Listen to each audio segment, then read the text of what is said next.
Assalamualaikum warahmatullahi wabarakatuh.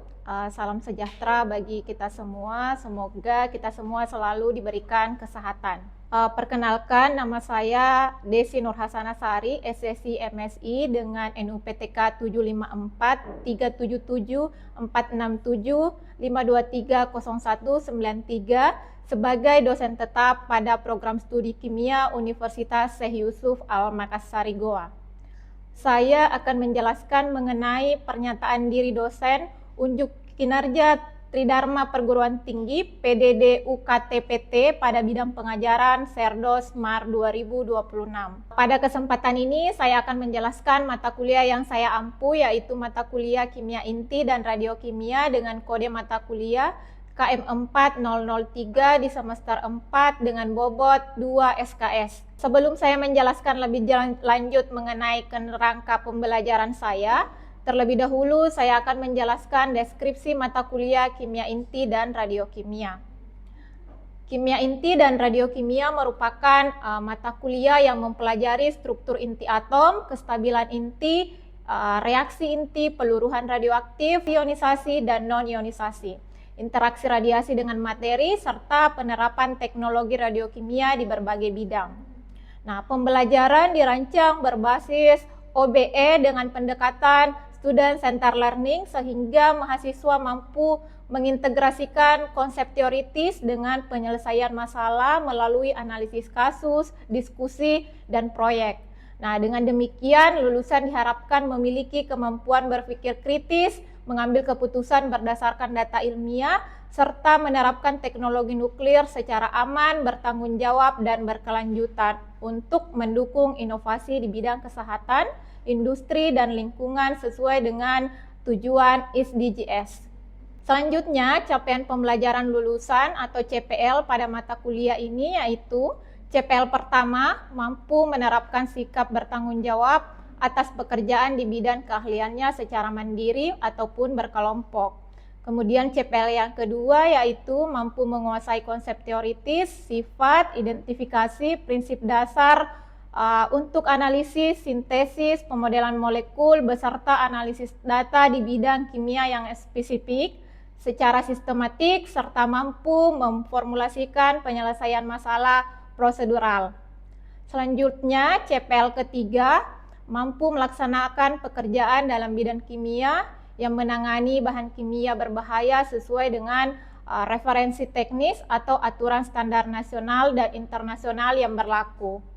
Kemudian CPL yang keempat, mampu menganalisis data dan informasi eksperimen kimia secara ilmiah menggunakan literasi sains. Selanjutnya, capaian pembelajaran mata kuliah ini atau CPMK yang pertama yaitu menganalisis hubungan antara struktur atom, struktur inti, kestabilan inti, dan faktor-faktor yang mempengaruhinya berdasarkan konsep, teori, dan data ilmiah. CPMK yang kedua mengevaluasi mekanisme reaksi inti, peluruhan radioaktif, karakteristik radiasi ionisasi maupun non-pengion, serta interaksi radiasi dengan materi berdasarkan prinsip kimia inti dan radiokimia. Kemudian selanjutnya CPMK ketiga yaitu merancang sistem deteksi radiasi, prosedur proteksi radiasi, dan penerapan keselamatan, kesehatan kerja, dan lingkungan dalam penanganan sumber radioaktif sesuai dengan standar yang berlaku. Kemudian selanjutnya CPMK keempat merancang solusi pemanfaatan teknologi radiokimia di bidang industri, pangan, dan kesehatan yang aman, efektif, dan berkelanjutan berdasarkan prinsip ilmiah, keselamatan radiasi, dan aspek lingkungan. Adapun materi pembelajaran pada mata kuliah yang saya ajarkan yaitu yang pertama, struktur inti, inti atom, isotop, dan notasi inti. Kemudian yang kedua, kestabilan inti, defek massa, dan energi ikat. Yang ketiga, reaksi inti, ada reaksi fisi, fusi, dan transmutasi unsur. Kemudian yang keempat, radiasi pengion dan non-pengion, serta sumber radiasi. Kemudian selanjutnya yang kelima, peluruhan radioaktif dan deret peluruhan. Kemudian yang keenam, interaksi radiasi dengan materi. Kemudian yang ketujuh, deteksi radiasi, dosimetri, proteksi radiasi, dan K3L. Kemudian yang terakhir, penerapan teknologi radiokimia di bidang industri, pangan, kesehatan, dan lingkungan. Selanjutnya saya akan menjelaskan kerangka pengajaran saya dengan menggunakan DEI, Delivery, Interaction, dan Assessment. Yang pertama yaitu delivery, bagaimana saya menyampaikan perkuliahan kepada mahasiswa. Saya memakai media pembelajaran berupa PowerPoint untuk menyampaikan atau menjelaskan materi yang saya ajarkan, yang mana mahasiswa akan menyimak dan mencatat materi yang disampaikan, kemudian didukung dengan buku referensi dan jurnal ilmiah. Selanjutnya, interaction. Bagaimana saya berinteraksi dengan mahasiswa. Saya selalu mendukung mahasiswa untuk bertanya atau memberi jawaban mengenai topik yang dibahas, dan saya juga membuat WhatsApp group untuk berdiskusi secara online dimanapun dan kapanpun. Selanjutnya, assessment. Bagaimana saya menilai kemampuan mahasiswa? Saya menilai kemampuan mahasiswa dengan bobot penilaian, kehadiran dengan bobot 10%, kemudian kuis 20%, ujian tengah semester 20%, ujian akhir semester 20%, tugas individu ataupun kelompok yaitu 30%. Jadi total keseluruhan yaitu 100%. Selanjutnya mari kita saksikan video pembelajaran mata kuliah Kimia Inti dan Radiokimia pada pertemuan ke-6. Terima kasih. Assalamualaikum warahmatullahi wabarakatuh. Bismillahirrahmanirrahim. Assalamualaikum warahmatullahi wabarakatuh. Waalaikumsalam warahmatullahi wabarakatuh. Bagaimana kabarnya semua, sehat? Alhamdulillah sehat. Alhamdulillah. Oke, sebelum memulai perkuliahan hari ini, ada baiknya kita berdoa terlebih dahulu agar pembelajaran hari ini bermanfaat untuk kita dan mudah dipahami. Berdoa dimulai.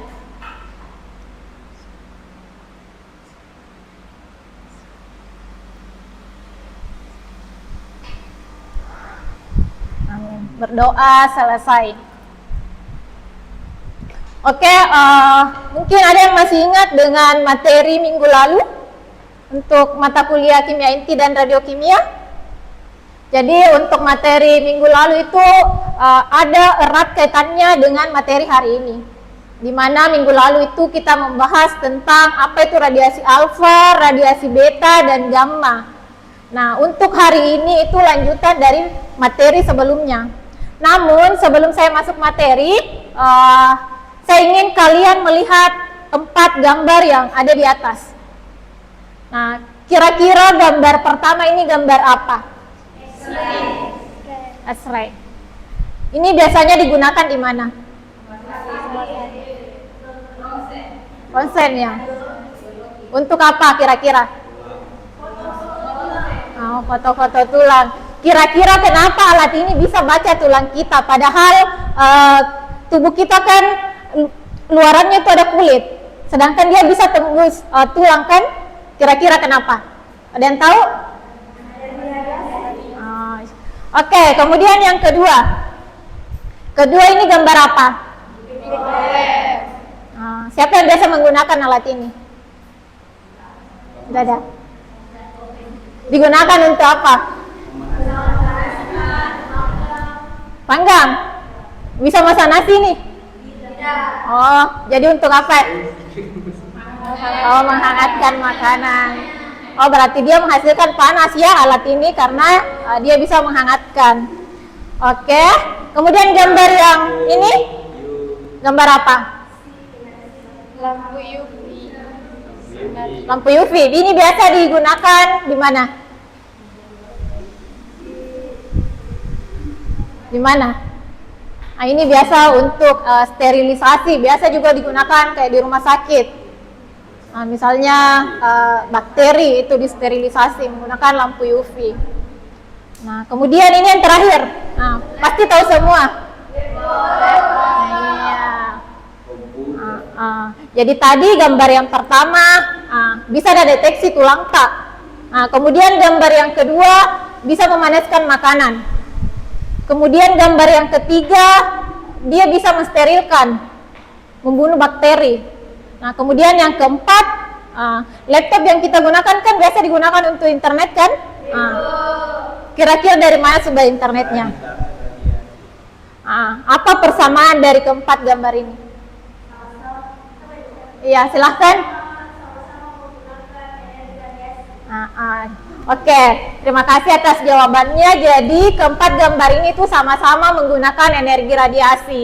Kenapa bisa dia mendeteksi tulang? Ada radiasi. Dia bisa memanaskan makanan, dia juga karena ada radiasi di dalamnya. Sama juga dengan lampu UV. Begitu pula dengan laptop. Bisa searching, bisa nonton pakai jaringan.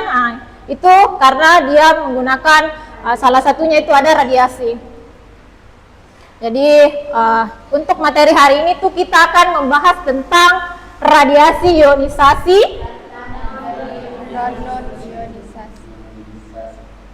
Dari judul ini ada radiasi ionisasi, kemudian ada non ionisasi. Kira-kira apa bedanya? Ada yang tahu?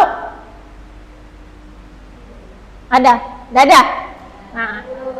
Karena ada yang tahu, jadi hari ini kita akan membahas ini supaya kita tahu apa itu radiasi ionisasi dan non ionisasi. Karena radiasi itu sangat dekat dengan kehidupan kita. Bahkan setiap hari kita terkontaminasi. Salah satunya itu handphone kalian, itu juga ada radiasinya. Jadi radiasi ionisasi dan non ionisasi. Secara umum itu perbedaannya ada yang lebih tinggi energinya dan ada yang lebih rendah. Untuk hari ini, untuk materi ini ada 3 tujuan pembelajaran. Jadi yang pertama itu kita dapat membedakan karakteristik dari radiasi ionisasi dan kemudian yang kedua kita dapat mengidentifikasi dari mana sumbernya itu radiasi. Nah, kemudian yang ketiga kita akan analisis bagaimana manfaatnya, kemudian apa efeknya. Karena biasanya kalau punya manfaat juga punya resiko, punya dampak terhadap diri kita kalau misalnya kita gunakan secara berlebihan.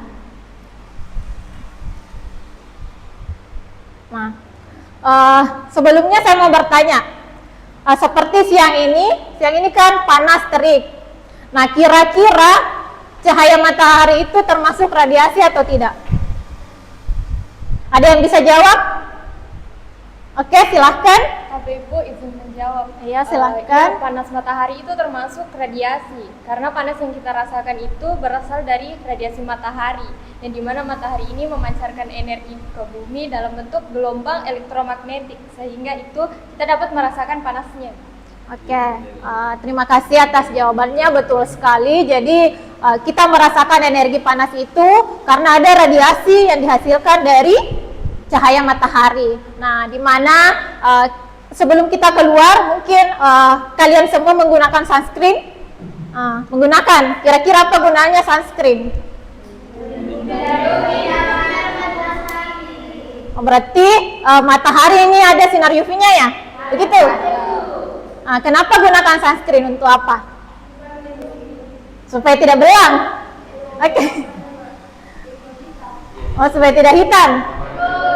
Ya, jadi kita menggunakan sunscreen itu agar kulit kita tidak terpapar. Biasa kan efeknya itu kanker kalau misalnya terlalu lama, atau biasa flek-flek. Nah, itu semua efeknya kalau misalnya kita terpapar radiasi terlalu lama tanpa pencegah. Nah, salah satunya itu kita gunakan sunscreen. Oke, jadi cahaya matahari termasuk radiasi. Insya Allah. Jadi itu dia termasuk alami atau buatan? Alami. Kenapa bisa dibilang alami? Siapa yang ciptakan? Ya tahu. Jadi energi panas matahari itu termasuk radiasi alami karena dia tidak dibuat oleh siapapun kecuali Allah. Oke, tadi kita sudah membahas tentang radiasi. Nah, sekarang radiasi itu sendiri itu apa sebenarnya? Kan kan sudah kita rasakan dampaknya. Kalau misalnya kita tidak pakai sunscreen, kita bisa belang. Nah, biasa kan kalau misalnya kita lama terpapar, muka kita bergaris seperti itu. Nah, apalagi kalau kita ke pantai, terik. Nah, kenapa bisa dia seperti itu? Karena radiasi itu adalah energi yang dipancarkan dari suatu sumber yang merambat. Jadi dalam bentuk gelombang. Nah, bentuk gelombang elektromagnetik. Jadi bentuk gelombang elektromagnetik kita tidak lihat tapi kita rasakan. Seperti saat ini panas. Panas terik di luar. Nah, itu ada gelombang elektromagnetik. Tapi kita tidak lihat secara kasat mata, tapi ada. Nah, itu. Dimana jenis radiasi itu tadi, seperti judul materi hari ini, ada radiasi dan non. Oke. Nah, kira-kira dari dua jenis radiasi itu, yang mana yang termasuk ionisasi dan non-ionisasi? Dari gambar ini, ada yang tahu? Ini ada sinar apa? Gamma. Yang paling kiri ada apa? Radio. Jadi yang paling kanan ada gamma, yang paling kiri ada gelombang radio. Nah, mengapa kira-kira sinar gamma ini dia memiliki energi yang jauh lebih besar, seperti keterangannya di sini, energinya meningkat dibandingkan dengan gelombang radio? Kira-kira ada yang bisa jawab? Oke, silahkan.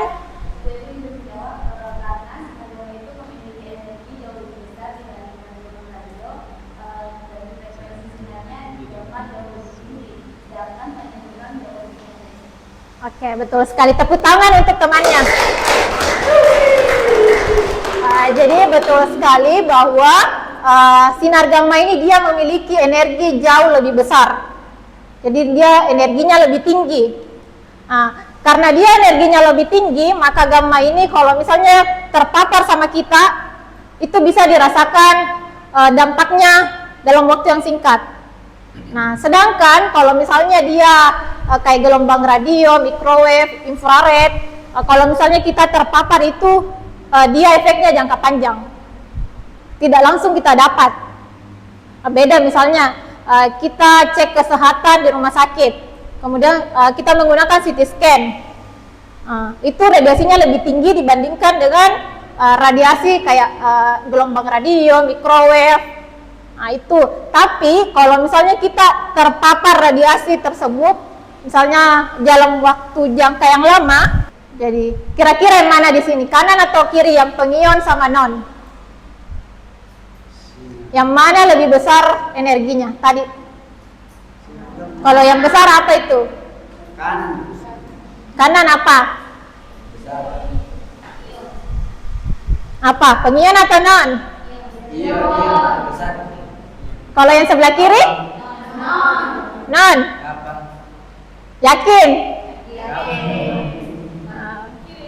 Udah ada yang Jadi coba angkat tangan, siapa yang pilih kanan? Saya, Bu. Yang pilih kiri? Yang tidak memilih? Netral. 50-50. Jadi kalau pengion itu dia tinggi radiasinya. Jadi yang mana kira-kira lebih tinggi ini? Yang sebelah kanan dibandingkan sebelah kiri. Kanan. Berarti dia termasuk sinar gamma. pengion yang kanan atau yang kiri? Kanan. Jadi kalau dia lebih tinggi energinya itu dia termasuk pengion. Kalau dia lebih rendah, non-ionisasi. Oke, paham ya? Oke, kita lanjut. Jadi ini yang sebelah kanan ini, mulai garis merah ini UV, X-ray, gamma, itu masuk pengion. Kemudian kalau dia gelombang radio, microwave, infrared, dia masuk di non-ionisasi. Di mana non-ionisasi itu efeknya jangka panjang. Kalau non-pengion tadi dia lebih cepat didapat dampak negatifnya. Nah, sekarang kita masuk ke radiasi ionisasi. Kita bahas yang pertama dulu, radiasi ionisasi.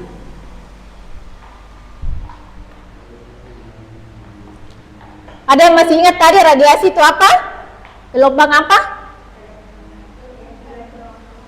Iya, gelombang elektromagnetik.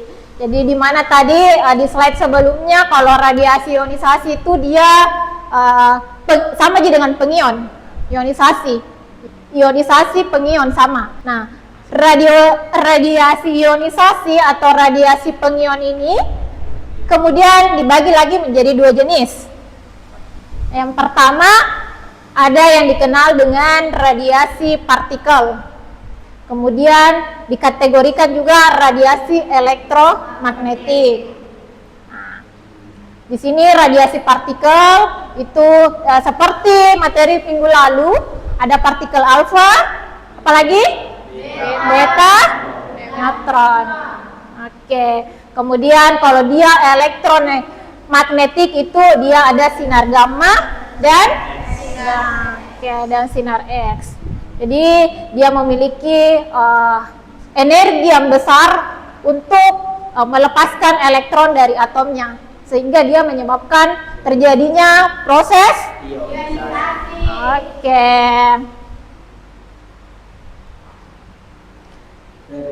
Yang pertama dari radiasi partikel, radiasi alfa. Radiasi alfa itu dia bermuatan apa? Positif atau negatif? Positif. Negatif. Positif. Dua-duanya berarti netral. Jadi yang mana radiasi alfa itu positif atau negatif? Oke, jadi radiasi ionisasi atau radiasi alfa itu dia bermuatan positif. Nah, dia terdiri dari 2 proton dan 2 neutron. Nah, ini sudah dipelajari di kimia anorganik, proton dan neutron. Jadi dia bermuatan positif, dia memiliki 2 proton dan 2 neutron. Nah, radiasi alfa ini dia daya tembusnya lemah. Jadi dia lemah. Kayak misalnya kulit kita, nah itu mudah sekali ditebus karena dia radiasinya lemah. Kertas juga dia bisa tebus karena pancarannya itu pendek, dia lemah. Nah, ini seperti ini contohnya. Ini biasa digunakan di gedung-gedung besar atau hotel. Ini americium 241. Biasanya kan di gedung besar itu susah dikontrol, terjadinya kebakaran. Nah, itu makanya biasanya dipasang alat seperti ini. Jadi kalau misalnya dia mendeteksi asap dalam jumlah yang besar maupun sedikit, dia bisa bunyi seperti alarm. Jadi kita bisa tahu kalau di tempat itu terjadi ada asap yang berpotensi terjadinya kebakaran. Oke, ini kan radiasi alfa. Kalau misalnya radiasi beta, kira-kira dia bermuatan apa? Positif. Negatif. Oke, negatif. Ya, apakah dia sama dengan alfa atau beta? Beda. Nah, kan tadi radiasi alfa dia bermuatan positif. Berarti beta? Negatif. Oke. Jadi kalau beta itu dia bermuatan negatif. Nah, dia daya tembusnya lebih besar. Kalau tadi dia alfa itu dia daya tembusnya lemah. Nah, kalau beta itu dia lebih kuat daripada alfa. Nah, jadi dia daya tembusnya itu lebih kuat dibandingkan alfa. Misalnya kena kulit kita itu bisa terbakar. Nah, kalau alfa itu masih aman. Tapi kalau radiasi beta ini itu bisa menyebabkan kulit kita terbakar karena dia lebih besar energinya. Jadi radiasi alfa dan beta itu ada yang bermuatan positif kalau dia alfa, kalau beta dia negatif. Oke, kalau daya tembusnya apa bedanya tadi? Kalau alfa bagaimana? Ah ya, jadi lebih lemah.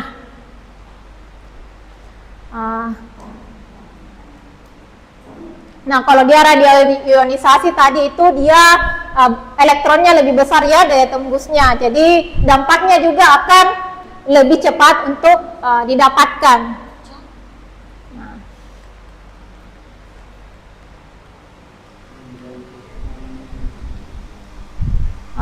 Kemudian radiasi ionisasi itu tadi di mana energinya tinggi, bisa mengonisasi atom, bisa memutus ikatan kimia dan membentuk ion. Nah, ini sumber radiasi, ada yang alami, buatan. Kalau ionisasi itu salah satu contohnya adalah radiasi kosmik. Kalau radiasi buatan itu contohnya adalah alat-alat medis. Itu kan dibuat sendiri oleh manusia. Radiasi non-ionisasi itu, kan tadi ionisasi itu ada positif, negatif. Kalau non-ionisasi dia tidak menghasilkan ion positif maupun negatif. Jadi sinar UV, kemudian kita menggunakan logam, semikonduktor itu ZNON, itu salah satu semikonduktor kimia anorganik. Kemudian disinari oleh lampu UV, mendegradasi limbah, akhirnya limbah yang awalnya tercemar, kemudian bisa terdegradasi menjadi lebih bersih, sehingga aman untuk dilepas ke lingkungan. Nah, salah satu contohnya tadi, nah ini non-ionisasi itu, ada yang alami sinar matahari, kalau buatan itu seperti jaringan yang ada di handphone kalian. Oke. Nah, untuk manfaatnya ada beberapa tadi, CT scan, bisa juga untuk memurnikan bakteri, dan lain-lain. Nah, kira-kira ada yang bisa sebutkan bagaimana caranya meminimalisirkan radiasi? Coba silahkan. Dapat mengurangi waktu paparan terhadap sumber radiasi, menambah jarak dari sumber radiasi dan menggunakan pelindung diri. Jadi kita menggunakan pelindung diri, kemudian kita membatasi ya, agar kita tetap terjaga. Nah, oke. Yang terakhir, ada yang bisa menyimpulkan untuk materi hari ini? Apa kira-kira? Yang pertama? Baik, saya ingin menjawab. Kesimpulan menunjukkan mengenai materi radiasi. Radiasi itu terdiri atas radiasi pion dan juga non-pion dengan karakteristik atau ciri-ciri yang berbeda. Radiasi pion itu misalnya sinar X-ray dan sinar gamma, dan radiasi non-pion atau non-pion itu misalnya sinar UV, cahaya dan gelombang radio. Oke, jadi itu ya radiasi pengion, non pengion, ada radiasi alami, ada buatan, kemudian manfaatnya itu banyak juga digunakan di medis, bisa juga di pengolahan limbah. Oke, sebelum mengakhiri perkuliahan hari ini, saya akan kasih oleh-oleh untuk pulang, yaitu tugas. Jadi tugasnya ini silahkan dikerjakan di rumah. Kemudian dikumpulkan minggu depan sebelum masuk perkuliahan selanjutnya. Oke, sebelum mengakhiri perkuliahan, silahkan ketua tingkat edar absennya. Cukup sekian untuk materi hari ini. Untuk materi selanjutnya kita akan membahas tentang deret peluruhan radioaktif. Saya akhiri perkuliahan hari ini. Wassalamualaikum warahmatullahi wabarakatuh.